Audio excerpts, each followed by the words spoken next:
All right, I'd like to share with you some standing headlock defenses. It's going to be 4 techniques, and it's pretty much done in a sequence. Like I try number 1 first, doesn't work, try number 2, etc., etc. Okay, the first thing you have to do is be able to breathe, be able to survive the attack before you can even think about retaliating. So when the headlock comes around, worst thing you can do is get choked here.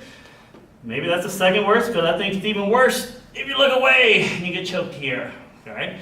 So your best bet is to look towards him as if you're going to take a bite out of his side. So I'm going to turn my head towards my opponent. My hands come up, hang on to his arms. I tuck my chin, and then I base out into a horse stance to make myself heavy.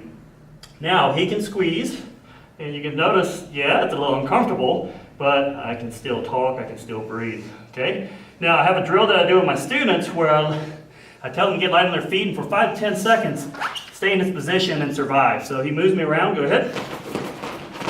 And I just go along for the ride, okay? Just like that, just so they get comfortable with this position. All right, the first self-defense from this. Now you can do add-ins at any point that you want. Stomping the foot, knocking out his balance, striking his groin, grab to his pull, pinching, whatever you want, taking a bite, whatever you want to do, all right, to soften them up. The escape is this. From here, my inside hand comes around. I either grab like this and pin, or if I get my hand through, I can pin like that as well. Then, from here, I bring his hand close to my body, close to my chest. I step back, so I'm using my body to actually escape. And I twist and look up. Like that. That creates this huge hole for me to get my head out. And then from here, I can do my finishing moves. Okay, there you go. All right, so that's 1. Number 2, deep breaths. I start off the same way, survive first. Now, this time he decides he's going to punch me repeatedly in the face. My outside hand comes up when I see the punch coming, and I use it to block. Whenever I can, I will follow his punch back and feed it to my other hand to pin this arm into place. Turn a little bit so they can see, turn. From here, I follow, feed, and I pin to his side. Then everything else is the same. From here, step, look up, here,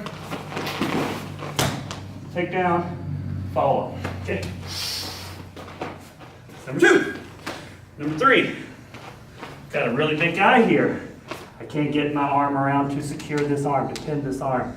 So instead, I go up, snake up, grab the chin, below the nose, tiger claw the eye sockets, whatever, to create the opening. Okay, thank you.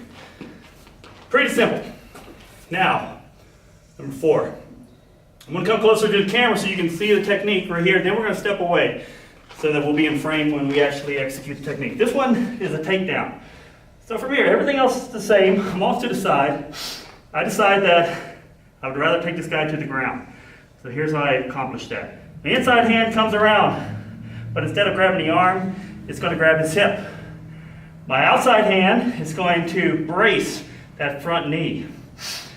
My feet, both feet are going to move. My rear foot is going to come up and be right beside to the outside of his foot.